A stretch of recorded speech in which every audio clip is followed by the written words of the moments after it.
everyone. It is Friday, and that means it's time for Muppin Sewing Emporium. How are you doing this lovely summer, last of the summer, Friday evening? It is nearly the weekend. I am here, your host, Cheryl Muppin Whited, and my goodness, has it been a fantastic week? I'm so excited.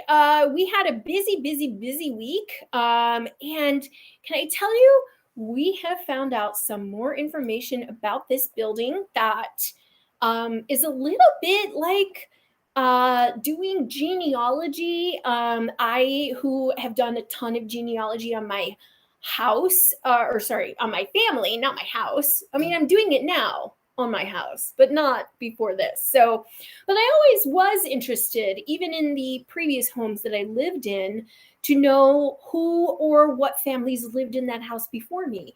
And I found out that this building that we just bought was a lot of different things in the past. It was built in 1900, and it has been a barbershop, a cafe, a billiards hall, and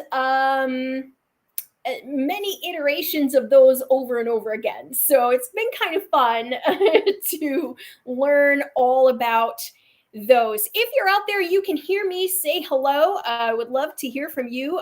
Go ahead, tell me where you are viewing from, and you can also give me a thumbs up, give me a like if you can hear me, so that we can make sure that we have a very good amount of sound.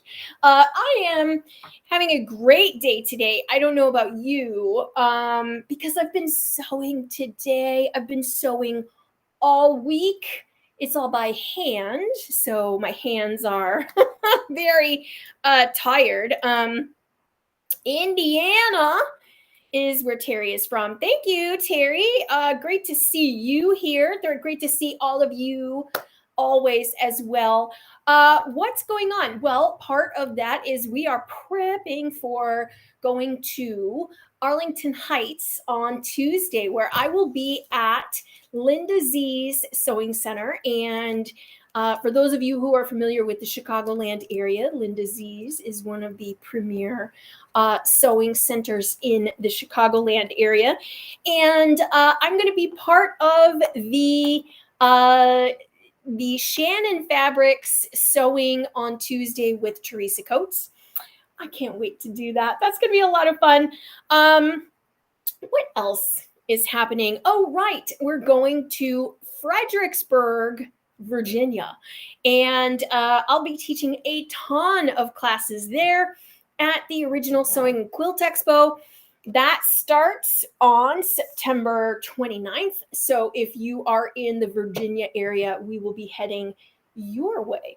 I've got lots of things to show you tonight, and this is the last, well, let me just preface with, it's probably never ever going to be the last, because there's just too many cool things that I keep finding in the various stores around here. And I posted a video on my Instagram where I show you basically how I find these treasures, because I look in the places that most people don't, right? When you are, so they say in retail, right? Like anything from like here to here is like your prime retail space. Well, I always look on the floor. I look at the ceiling. I look all the places you're not supposed to look. And I find vintagey goodness, textile goodness when I get to those things. And can I tell you, like, some of these are just precious, but on the other hand, Charlie was with me when I purchased these, and he was like, who wants that ratty old thing? And of course, I'm like, me. You do see Mr. Spooky in a new place. That is because Mr. Spooky fell off of the wall over here. Plus, I realized if I did hang a quilt over here, I would be covering up Mr. Spooky. So he needed a new place. He has now relocated to his new permanent home, where I am rather enjoying him there. So, hello, Mr. Spooky. How are you? It is spoopy season, as my friends like to say. All of the Halloween stuff is coming out, and Cheryl's little black heart is just so happy. I'm finding all sorts of cute things that have to live with me year round. What else is going on? Oh, right. Okay, so let's pull up this. Isn't this cute? This is a baby, not a baby quilt. I think this is a doll quilt. And to me, this doll quilt looks like it looks like it was hand quilted. It also looks like it was it hand pieced? No, it was machine pieced. But look at how sweet this is. Of course, it's got some problems.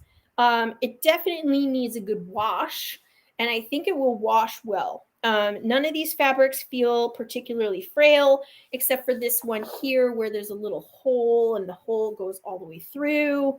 So there's a little bit of staining, but you know what? That's character.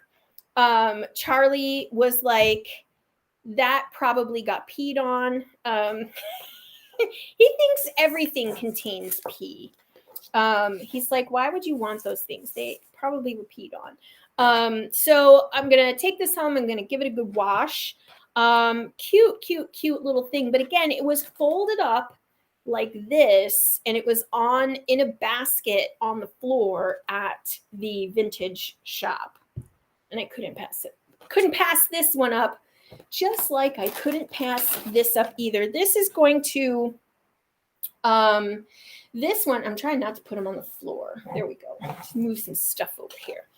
I got this for a friend of mine who is going through a rough time. She is a gardener, and this is just a cross stitch that's like never been mounted or anything. I do find some of the most interesting things, but I think a lot of that, Tracy, is because I go to the weird places, right? So like I go into the antique stores nobody else seems to want to go in. So anyway, I have this good friend who's going through a rough time.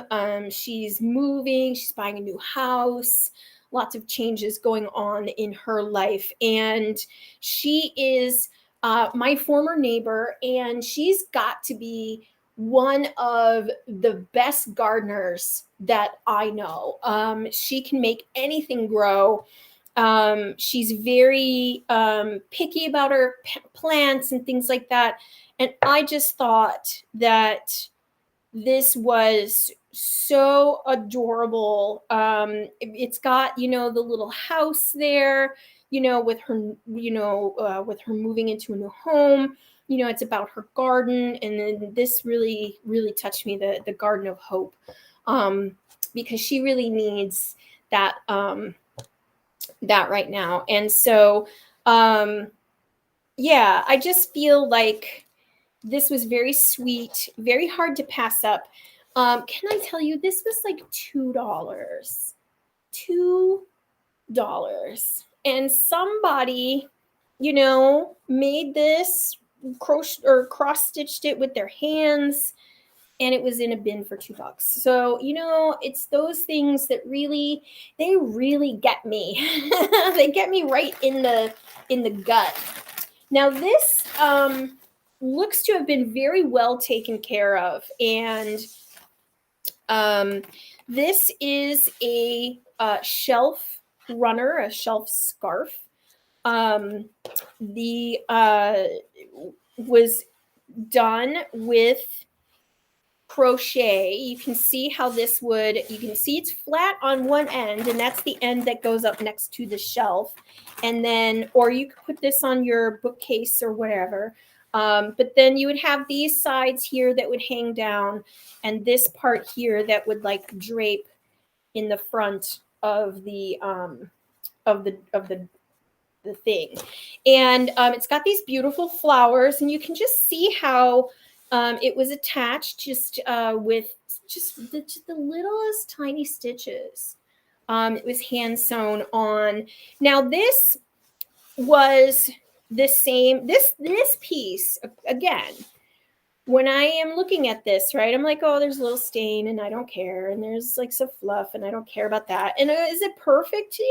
No, it's got like this little part here, which is sort of coming apart. And I would probably need to see how to take care of that. Maybe this, it looks like it's a tie that didn't get tied off neatly. I might be able to trim that.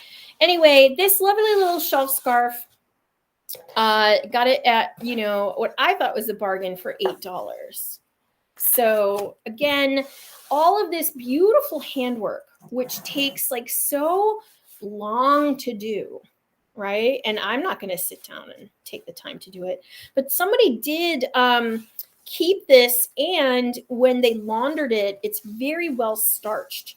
So sometimes you have to watch out because these really super heavily starched items, at first I thought this was a pillowcase because I have, hundreds of pillowcases with this type of trim on it. For those of you that don't know, I use vintage pillowcases every day. I don't change it every day, but you know what I mean. I have hundreds that I actually use. Charlie was mad that a whole box in our moving truck was just pillowcase. But I hate that someone would go and make all these beautiful things and then they end up in the antique shop or the thrift shop for pennies on the dollar. And I would not want my heirloom work to end up like that. So I would want someone to treasure it as well. So I save it, I bring it, I keep it, I use them, I do whatever I need to do. And then what I love about this, again, someone heavily starched this, but you do have to check it. You have to be careful because they're like certain little creatures like the taste of that sizing and that starching, and these get holes in them really quickly because of that. So just be careful when you're buying. Now, again, I quite literally just find weird. I recognize the handwork right away, and then I am like, I must have that.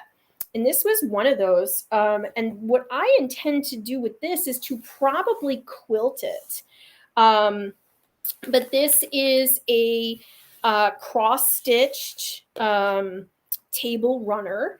And it's got these really pretty like swags of, topiaries of some kind. And then it's got these little center motifs, little bouquets, all cross-stitched, really good condition. Again, I don't think I paid more than $2 or $3 for it. The little edge is nicely hemmed and even picked out with a little bit of blanket stitch. So I thought that was really sweet. Again, fold it up in a bag, in a box. And this is all I saw. And I was like, what's that? And I'm, of course, the one who's going to sit there and unfold it all. And then Charlie's usually telling me, what are you doing? I said, I'm looking at this. It's something I want. Now, this thing here, this is not the last thing, but it is a good thing. This was on the again in a basket on the floor, and I just adore this. It is so cute. It looks like it is some kind of pillow cover, but look at this little sailor dude. It's not the cutest little thing you ever did see. I just found this so so cute, so charming. I do not know if these are feed sacks. Um, and I have yet to be able to tell if there's any printing underneath here. It does not look like there is. Usually, these types of motifs, they were printed onto the fabric. Now, that printing is supposed to eventually wash away.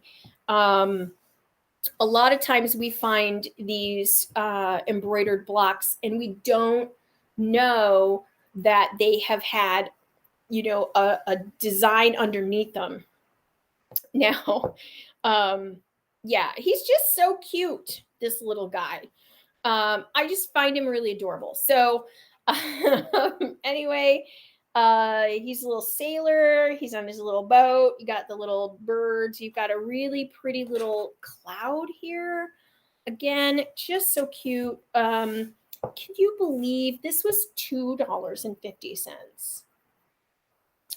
And again, like, like, how can I say no?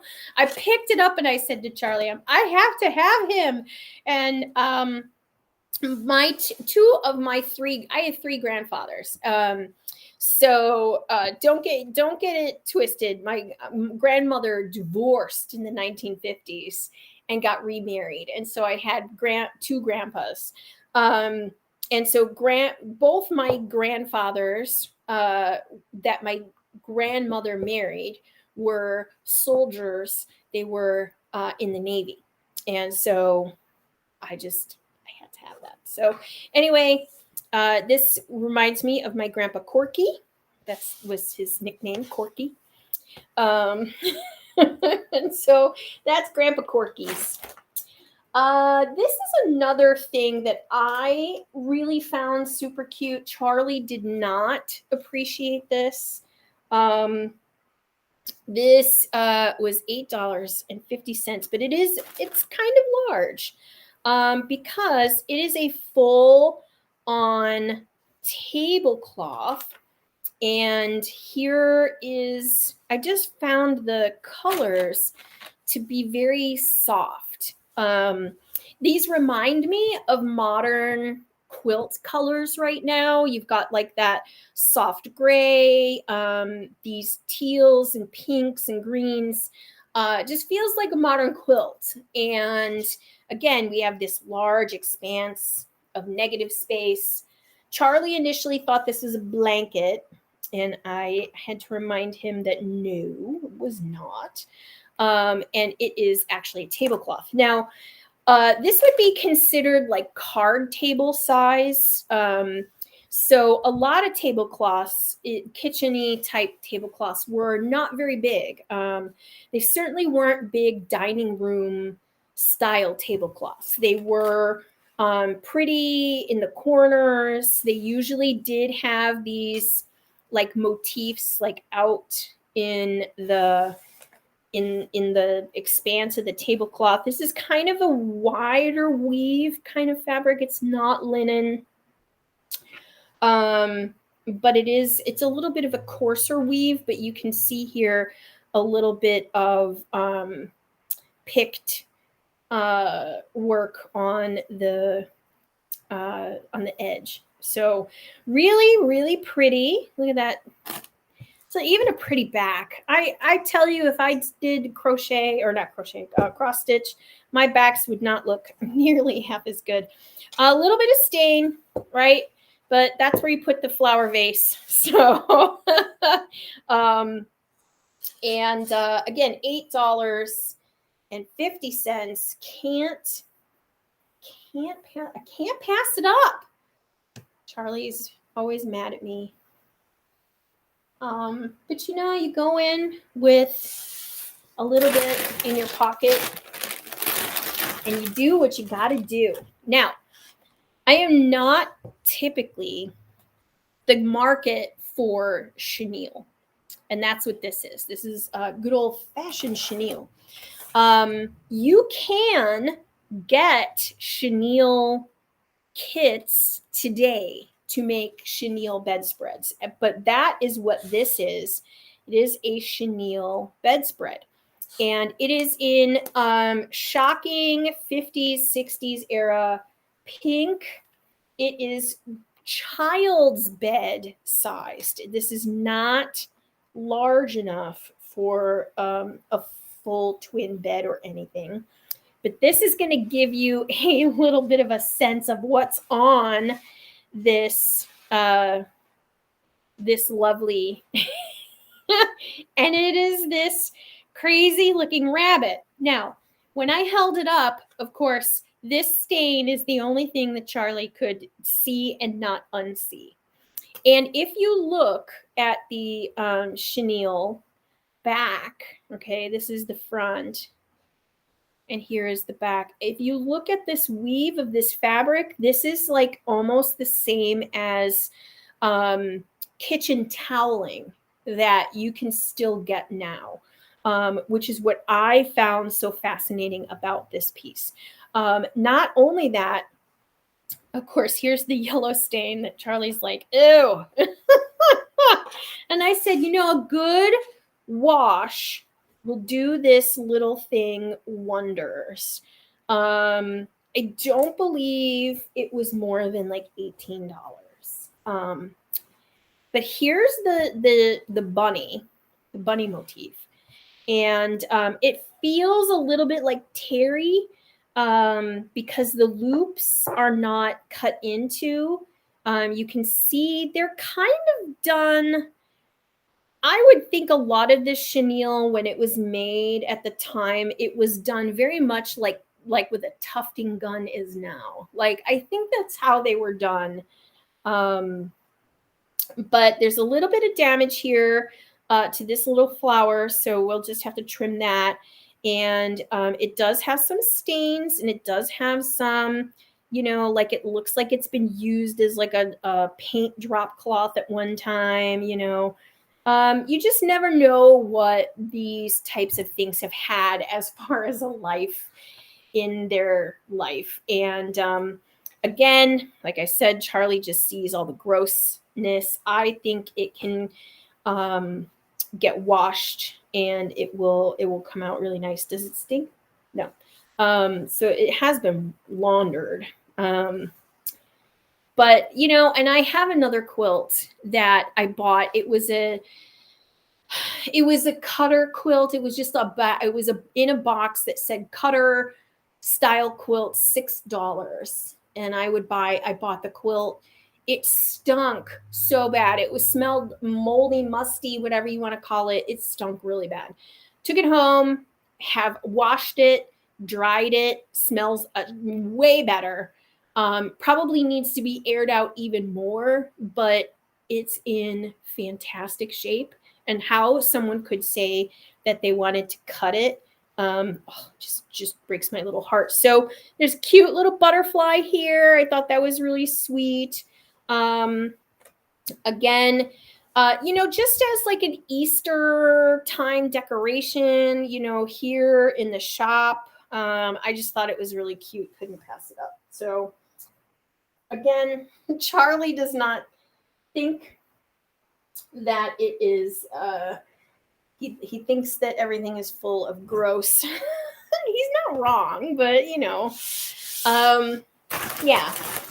Now, is this the last thing? I think this is the last thing. Yeah. Throw the bag on the floor. Okay. So this does have some damage. And as far as things that I did that I normally pass this kind of stuff up until I see the price. And then I'm like, that sounds like I will take you home.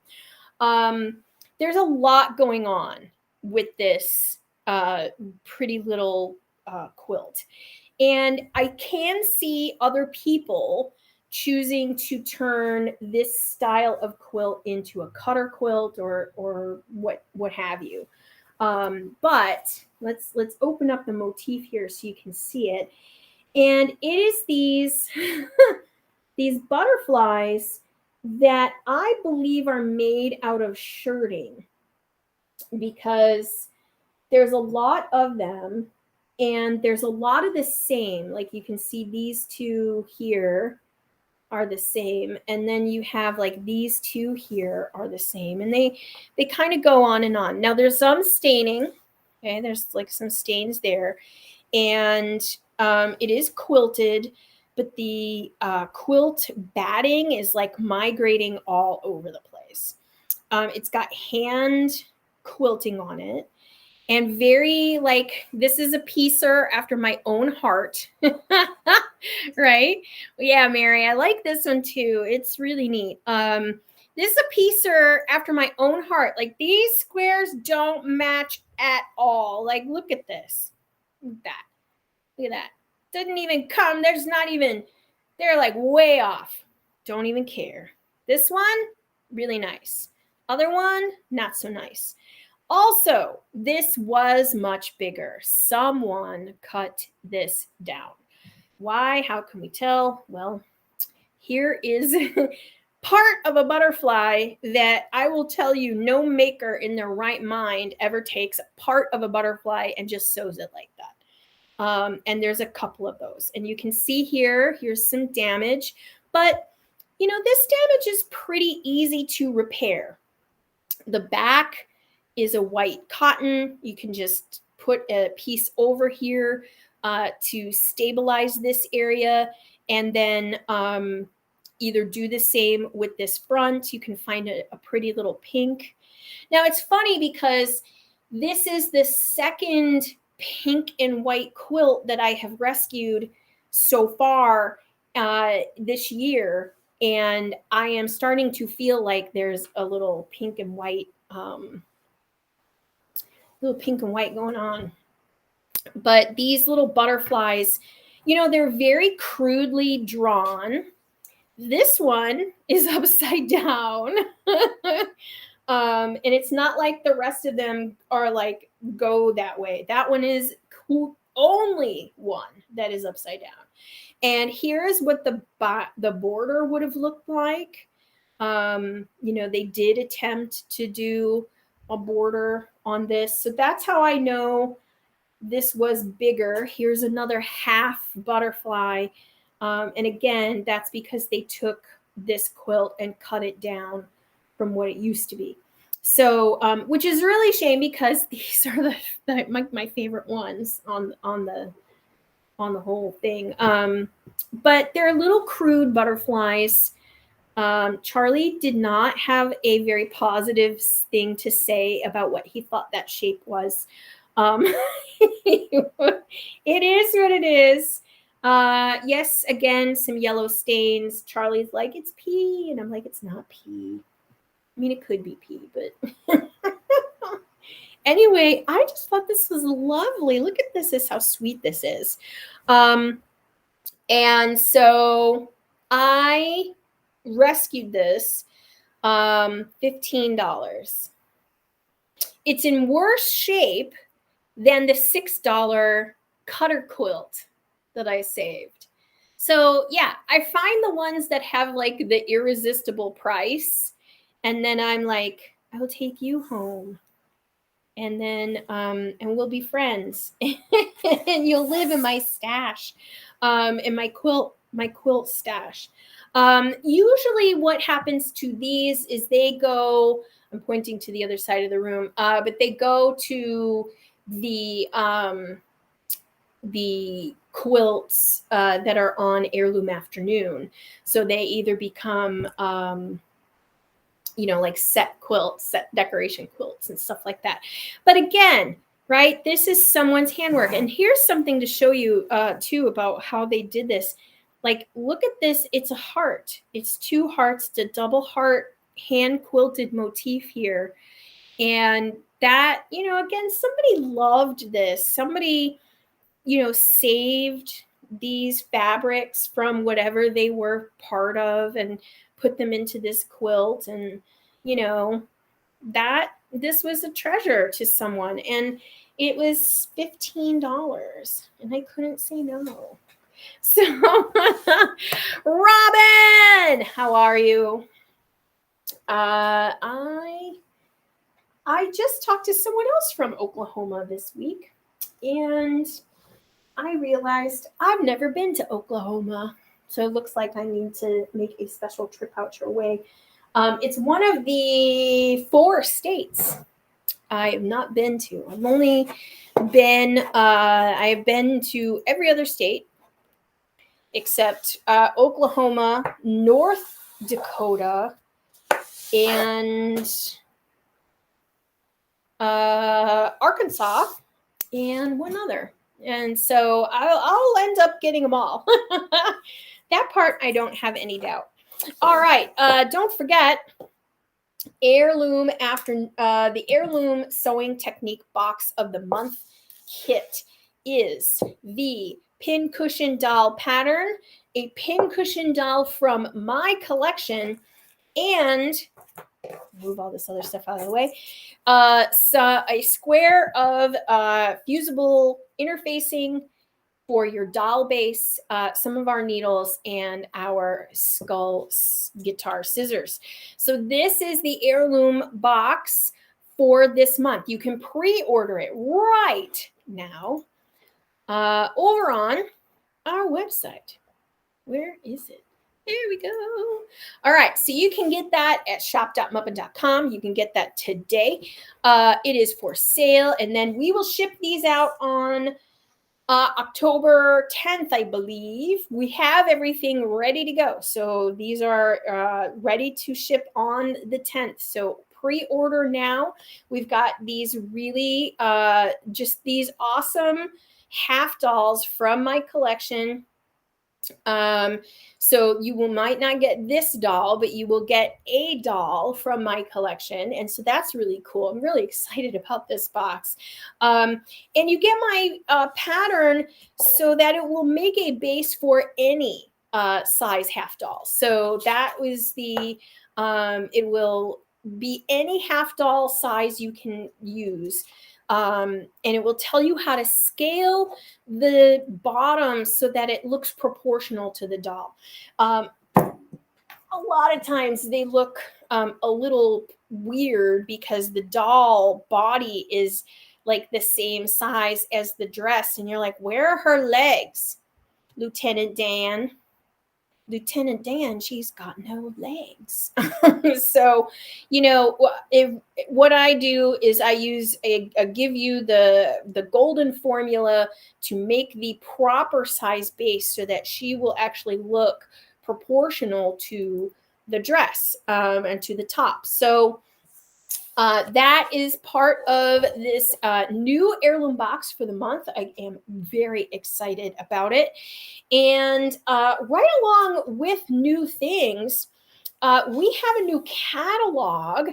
And so those of you who know that you've ordered from us in the past, you will get one of our catalogs. We have a new one. And so I'm always very excited because I love, first of all, I don't know about you, but I love catalogs, right? You would get a catalog and you would just flip through and dream of all the things that you wanted to buy. Well, you can do that again. I have our catalog that will be going out in every order. So if you don't want a cat, or if you see, Mary says, me too. I love catalogs, right? Catalogs are awesome. And if you have not gotten one of our catalogs recently and you would just like me to send you a catalog, then go ahead and put a comment here, say catalog me, and I will reach out to you and send you our new catalog. I'll message you for your address. Okay, so all kinds of new stuff in here. Very excited. New catalog. And don't forget our new book. We have gotten our restock. Books are back in stock. So here's the last thing that I want to show you. And this I got, where did I get this? Again, this is one of those kinds of things where you just kind of have to be looking. And it came in this little bag. But it is a book called Easy Ways to Pretty Frocks. Now, I have to just say, I love this like little illustration here because it's like this is in the modern machine era. Okay, this booklet is not that old that you're not using a sewing machine. But she's got this like 1920s sort of fashionable bob. Her skirt, right, is the length where it's just over the knee. So, but this is put together by Clark's Thread. So this is Coates and Clark's before the Coates and Clark merger. So this is Clark's, and you can see this like wallpapery thread motif. Is that not the coolest? Like I would want like my sewing room to be to have that as a motif. Okay, so yeah, there you go. Look at that repeat. I might try to see if I can reproduce this somehow. This book is from 1928, and I'm just going to hold it up here so you can see the there 1928, the Lord Baltimore Press from Baltimore, Maryland. And then it does give you a little like every day we use this common thread. Let's see how thread is made. And then it goes into you know, what to wear and when to wear it. Of course, this is a 1920s book, so it's going to tell you 1920s styles. And it is very neat, Mary. Here's your formal attire for church. Don't forget to wear your little hat. Formal luncheon, formal evening functions. Your body type, okay? So, you know, it doesn't actually call you fat, it calls you stout. So yeah, it's pretty entertaining. Now, the reason that I picked up this particular book is because I am working on a series of dresses that are called, historically, they're called the 1 hour dress. And this style of dress is in the 1 hour dress style from the 1920s. So a lot of it, here's like very good cutting directions, seam finishing. So they tell you how to do French seams, overcast seams, flat felled seams. And, you know, and it was in color, like there were little snippets here in color, and a lot of, you know, sewing machine information, things that these ladies would not have had exposure to if they didn't have someone in their family that sewed. Here's a really cool thing, because this is why I wanted this book, was these 1920s era types of touches, smart touches for frocks and blouses. Well, you know, this is showing you how to inset the loops so that you have them for your loop button closure. They do all kinds of things, like easy to make underwear. Now, can you imagine in this day and age, right? Like we are so used to, I don't think anyone really considers making their own underwear, but underwear making is really very popular right now. And it's just, especially for fit. And if you have a body that's difficult to fit in ready to wear, making your own pair of underwear and finding that perfect pattern for making a pair of underwear that you absolutely, you know, you all have your favorite pair of underwear. I'm not the only one, right? Like, unless I am the only one, and then I feel really weird. But this this is like what they would call like the romper style. This is supposed to be more like a slip. And if you look here, you're like, uh-oh, is that supposed to be the crotch? Well, no. These were actually did have other underwear you would wear under here, but this is to help keep the garment down. So Jerry says he has a favorite brand of underwear, right? Jerry, we'll get you making your own underwear lickety split. And so then, of course, we want your underwear to be pretty, right? Especially for you, Jerry. You want some simple embroidery for your under things. So there you go. Here is how to make your own bloomers. So again, your bloomers would go on underneath this here, right? But that is there to just keep the material down. Okay, it's not actually the crotch. Here's like a little nightgown, although I'm sure some of you will be like, I would wear that as just as a dress. And then like how to do essentially the 1 hour dress. This is not the full on 1 hour dress. There are other steps to it, but this is why I wanted to find this particular book. So it's basically teaching you how to drape a dress on your own body. And then, how to put in a collar and sleeves and how to make it decorative, how to dress it up.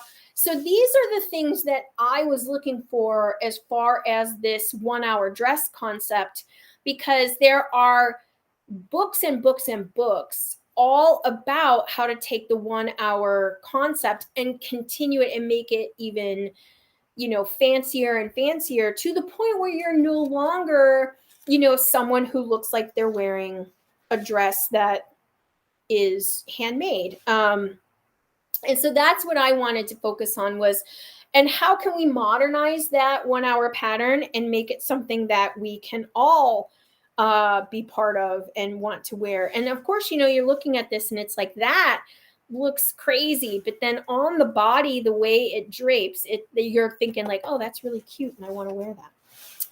But then, they have like really, really good tips in here about fitting that, again, you don't have to go and take like 10 years of, fitting and all of that. You get these really, just really cute little book on, making things.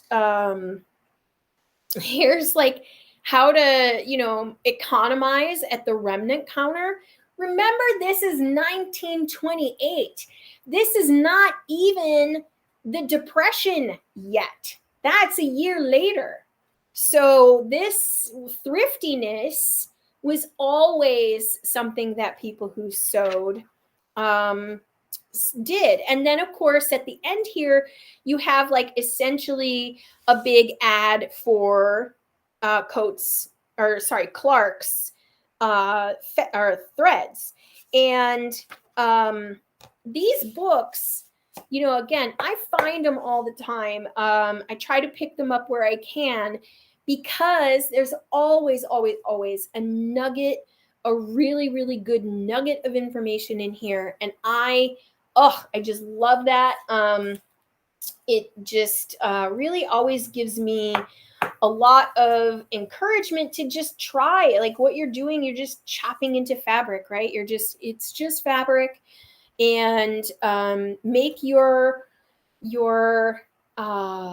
pattern, with fabric that you are not in love with, right? That you might have a lot of, and then go and turn, make the pretty frock, and then use these tips in order to dress them up.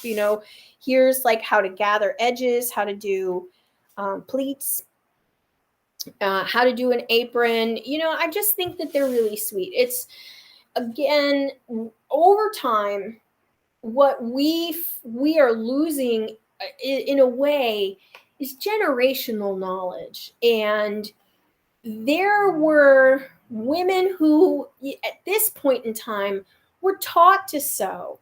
They were taught to sew by their mothers, their grandmothers, and they were taught those things in school. I had home economics Now, I had mixed home economics. I had boys and girls in my home economics class.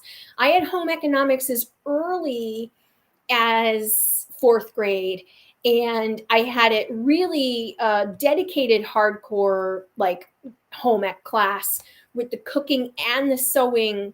That came in eighth grade.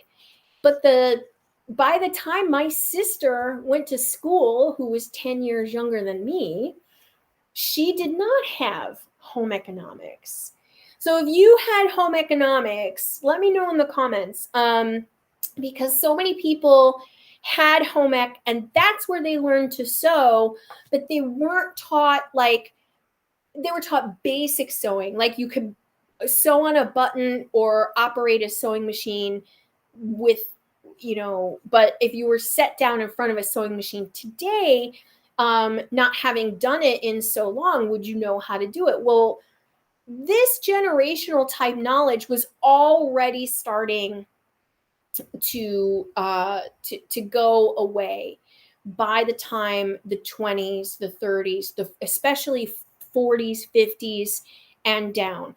And why was that happening? Well, the Industrial Revolution, and especially by the time you got to World War, you ended up not having those classes in exchange for science and math and reading and so on. I never took it, but it was offered in my high school. My mom taught me to sew. Mary and I, who have sewn together many times, I had it in my high school also, and I did not take it. I did take home economics in eighth grade, but I didn't take it in high school. And Jerry, I did. You took home economics. You had to sew a drawstring bag. Yeah. I think when I was in fifth grade or fourth grade, I had to sew a tote bag and a chef's hat, like those white poofy chef's hat. I still wish I had the chef's hat, because that would be a thing to see. It's my old chef's hat. So that generational knowledge, right, that should have been passed down by our families, was transferred, right? Because what was happening, oh, there's police going by outside. Oh, yours was mandatory in middle school. So was mine. My eighth grade class was mixed boys and girls, and they had to sew and they had to cook. And inevitably, I just helped all the boys sew their project because I was done first. And so again, you had women who were working by the 1920s, right? By the 20s, you had women who were either like near full-time farming, husbandry, animal husbandry, that kind of thing.